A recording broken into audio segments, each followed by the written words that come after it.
Hello everyone, welcome back to my channel. तो यहाँ पे हम देखेंगे आज के द हिंदू के शॉर्ट नोट में और कल वाले में क्या क्या हमें मेंशन करना है। तो चलिए स्टार्ट करते हैं। पहला हमारा है क्रिप्टो मार्केट से रिलेटेड। तो इसमें है countries like Argentina, Chile, Colombia have experience devaluation of their currency against dollar, US dollar. तो उन्होंने क्या देखा, कंट्रीज़ जो हैं ये अर्जेंटीना, चिले, कोलंबिया, उन्होंने एक्सपीरियंसड किया कि डी वैल्यूएशन हो रही है उनकी करेंसी की against US dollar. To prevent the value of saving, तो वो उन्होंने क्या किया, some resident have explored converting their fund to US dollar. तो उन्होंने अपने फ़ंड को यूएस डॉलर में कन्वर्ट कर लिया।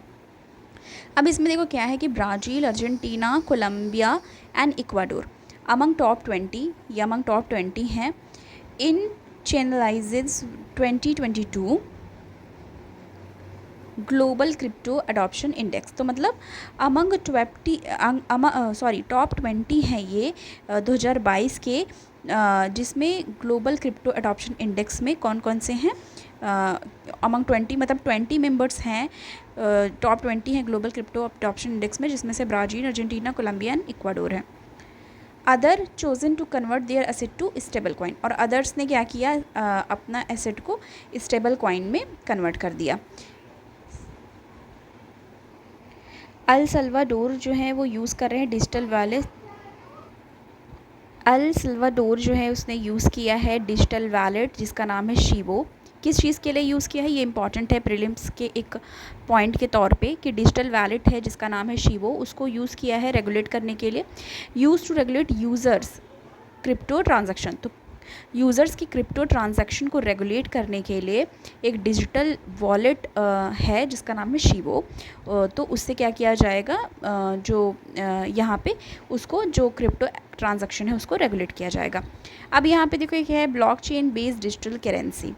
तो जो ब्लॉकचेन बेस्ड डिजिटल करेंसी है उसमें दो आते हैं, एक है क्रिप्टो करेंसी और एक है CBDCS, central bank digital currency, full form है इसका। ठीक है, तो इसमें क्या कहा जा रहा है, दोनों का डिफरेंस हम देखेंगे वन बाय वन।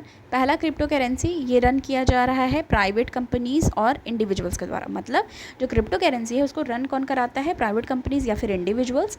पर जो सेंट्रल बैंक डिजिटल करेंसी है वो कंट्री के सेंट्रल बैंक द्वारा उसको रेगुलेट किया जाता है, गवर्न किया जाता है, और ये करेस्पॉन्ड्स होता है कंट्री के फियाट करेंसी से। ओके, अब बिटकॉइन की बात करें। बिटकॉइन में वैरी बाई 100 और even 1000 dollar short period of time. तो मतलब इसके ये स्टेटमेंट से ये कहना चाह रहे हैं कि जो इसमें फ्लक्चुएशंस हैं वो वैरी करते हैं, कभी 100 कभी भी 1000 बिटकॉइंस की बात हो रही है, ऊपर नीचे होता रहता है। अब ये आपको जानना है कि इसमें जो फाउंडर होता है वो एक मिस्ट्री फाउंडर होता है, मतलब फाउंडर जो है उसकी वही एक मिस्ट्री है। ठीक है, आप ऐसे किसी को, तो एक तरीके से रिस्क भी एसोसिएट होता है समटाइम इससे। अब सेंट्रल बैंक डिजिटल करेंसी की बात अगर हम कर रहे हैं तो इसमें ई नायरा की बात हुई है। तो ई नायरा जो है वो इश्यू किया गया है सेंट्रल बैंक ऑफ नाइजीरिया के द्वारा। चाइनाज़ गवर्नमेंट, जो चाइना की गवर्नमेंट है, उसने एनर्जेटिकली प्रमोट किया है डिजिटल रेनमिनबी, जो वहाँ की उनकी करेंसी है उसको, वो उन्होंने डिजिटल जो यूज़ है इसका उसको प्रमोट किया है। चाइना की गवर्नमेंट है, चाइना की बात हो रही है। और हाँ, एक चीज़ यहाँ से जानना है कि चाइना ने क्या किया है, बैन भी कर रखा है। किसको बैन कर रखा है, क्रिप्टो को, क्रिप्टो और बिटकॉइन वगैरह वहाँ पे जो है वो बैन है, और उसने यूज़ इसका प्रमोट वो कर रही है, जो उसकी खुद की करेंसी है उसको डिजिटली उसको यूज़ किया जा सके, इसकी उसको प्रमोट कर रही है। ई फ्री स्पीच की बात करें तो ये हमारा आया हुआ है, इसमें सेक्शन 69A की बात हो रही है। तो जो सेक्शन 69A है IT एक्ट का, IT एक्ट 2000 का, जो सेक्शन 69A है वो इम्पावर करता है, किस चीज़ को इम्पावर करता है, स्टेट को, कि वो इशू कर सकती है ब्लॉकिंग ऑर्डर। अगर क्या होता है, तो पहले पूरा स्टेटमेंट देखेंगे। State to issue blocking order, मतलब स्टेट क्या कर सकती है, इशू कर सकती है blocking order in case of emergency on ground.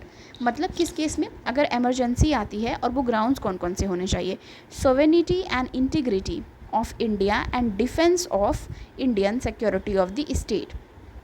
ठीक है, friendly relation with foreign state. अब देखो यहाँ से क्या क्या याद आया, या क्या क्या ध्यान देना है कि अगर सोवेनिटी को किसी तरीके से नुकसान होता है, सोवेनिटी, इंटीग्रिटी, डिफेंस और सिक्योरिटी, जो कि मोस्ट इंपॉर्टेंट सिक्योरिटी को, तो उस समय जो स्टेट है वो इशू कर सकती है blocking order in case of emergency on grounds, और ये ग्राउंड्स बता दिए गए। तो ये सेक्शन 69A IT एक्ट 2000 में कहा गया था, ठीक है। लेकिन ये जो प्रोविज़न है उसको क्या किया गया, उसको चैलेंज भी किया गया है Shreya Singhal versus union of India case में। फिर उसमें क्या कहा है सुप्रीम कोर्ट ने, supreme court upheld the validity, उन्होंने अपहेल्ड किया है वैलिडिटी को, जो सेक्शन 69A में आता था, जिसको कहा गया था कि blocking rule after observing sufficient process the safeguard were embedded. तो उसको क्या किया उन्होंने, अपहेल्ड किया है सुप्रीम कोर्ट ने। And miss information and fake, अब देखो कुछ कुछ चीज़ें हमें याद करनी पड़ती है, जैसे हमको आंसर राइटिंग करना है तो उसमें हम कोई भी, जैसे यूज़ तो हम नॉर्मल लैंग्वेज करेंगे, उसमें अपना समझते भी हैं, पर ये सारी लाइनें जैसे सुप्रीम कोर्ट वर्डिक्ट या अपहेल्ड द वैलिडिटी, तो इस टाइप की चीज़ें जो पॉलिटी है उसमें आपको लिखने की ज़रूरत होती है। Misinformation and fake news are not governed, तो यहाँ पे क्या कहा जा रहा है कि जो मिस इन्फॉर्मेशन है और फेक न्यूज़ है वो क्या होगा, नहीं गवर्नड होगा, under which free speech can be restricted. तो कहा जा रहा है जो मिस इन्फॉर्मेशन और फेक न्यूज़ वो ग्राउंड नहीं होगा, नॉट गवर्न, ग्राउंड नहीं होगा, मतलब जो ग्राउंड्स इन्होंने दिए हैं ना यहाँ पे कि सिक्योरिटी, डिफेंस, इंटीग्रिटी, सॉवरेनिटी, इन्होंने कुछ ग्राउंड्स दे रखे हैं इसके बेसिस पे वो उसको रेगुलेट करते थे। बस जो मिस इन्फॉर्मेशन और फेक न्यूज़ ये उस ग्राउंड में शामिल नहीं है, ये लाइन याद रखनी है, हम अपने वे फॉरवर्ड में लिख सकते हैं, under which free speech can be restricted, ठीक है, under which free speech can be restricted, किसमें, under article 19 sub clause 2 and section 69A। तो ये भी एक बहुत ज़्यादा इंपॉर्टेंट हमारा था GS पेपर 2 के लिए। अब साइंस एंड टेक का एक तरीके से इसको ऐड कर सकते हो आप, ठीक है, और जियोग्राफी में भी ऐड कर सकते हो।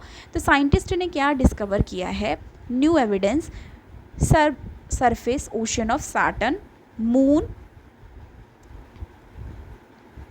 इंक्लेडस की बिल्डिंग ब्लॉक फॉर लाइफ।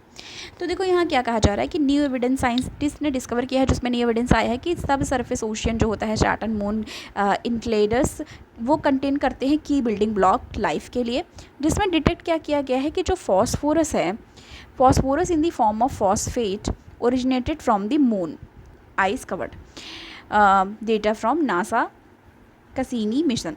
तो यहाँ कहा जा रहा है कि जो फॉस्फोरस है वो कहाँ से आया है, फॉस्फेट से आया है, और ये ओरिजिनेट कहाँ से होता है, from the moon ice covered.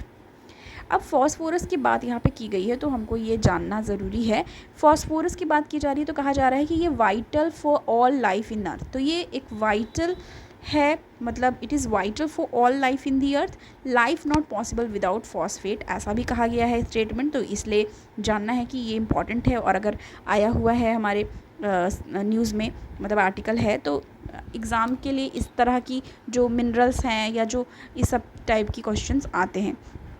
Essential for creation, मतलब ये इसेंशियल है किस चीज़ के लिए, DNA और RNA के क्रिएशन के लिए। तो जहाँ जहाँ मुझे लगता है कि हमारे एग्ज़ाम के लिए है तो वहाँ पे मैं स्टार बना देती हूँ, ये आपको ऑलरेडी पता होगा। तो इसको आपको ये जानना है कि ये इसेंशियल है क्रिएशन के लिए, DNA and RNA।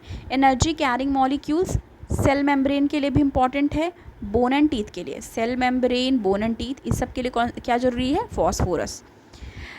C microbiome of the plankton के लिए भी फॉस्फोरस की ज़रूरत है। तो इतनी सारी इंपॉर्टेंस है फॉस्फोरस की, तो life not possible without phosphate, you can say that, ठीक है। तो ये एक तरीके से हमें जानना था। हम कल वाला भी कवर कर रहे हैं, ठीक है, कल वाला और आज वाला भी, और संडे को मोस्टली साइंस का आता है। प्लैनेट हल्ला की बात हो रही है कि ये क्या है, तो एस्ट्रोनॉमर्स ने फाउंड किया है प्लैनेट हल्ला।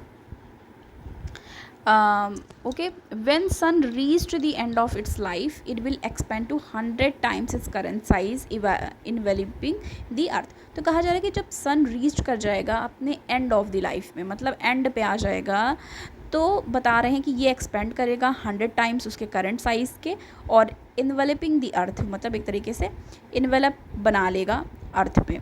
तो एक तरीके से बस इसको ये याद रखना कि ऐसा किसके बारे में बोला गया है, प्लैनेट हल्ला, ठीक है, HALLA।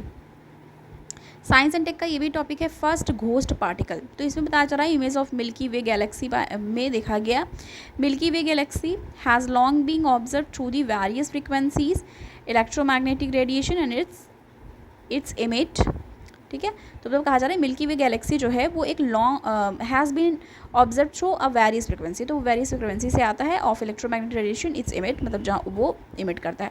तो बस ये था हमारा जो हमको थोड़ा सा डिस्कस करना था। कल वाला भी है इसमें और आज वाला भी है, थोड़ा बहुत जो भी वो हमें अपने शॉर्ट नोट में मेंशन करना रहता है, और चीज़ें बार बार रिपीट होती हैं, तो इसलिए ये नहीं सोचना कि कुछ भी छूट जाएगा, वो हम कवर कर लेंगे। तो 2 रिसोर्सेज हमें करंट अफेयर की कवर करनी है, जो कि मैंने डिस्कस किया था ऑलरेडी। एक तो हमारा द हिंदू हो गया, ठीक है, मतलब न्यूज़पेपर।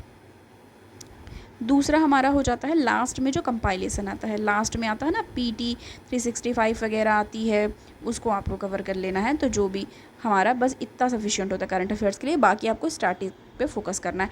मैंने ये भी सोच रखा है कि कल से या परसों से मतलब एक हम शेड्यूल बनाएंगे, बारी बारी से बाईलिंगुअल होगा, मतलब हिंदी में ही एक्सप्लेनेशन होंगे, इंग्लिश में वो भले ही रहेगा पर उसको हिंदी में एक्सप्लेन करेंगे। जैसे लक्ष्मीकांत हो गई, ये स्पेक्ट्रम हो गई, ऐसी ऐसे कुछ भी जो चीज़ें हैं, इकोनॉमी की भी मैं सोच रही हूँ मृणाल सर की वो जो नोट्स आती है वो ला के जो इंपॉर्टेंट चीज़ें हैं हाईलाइट करके वो भी हम साथ में डिस्कस कर लेंगे।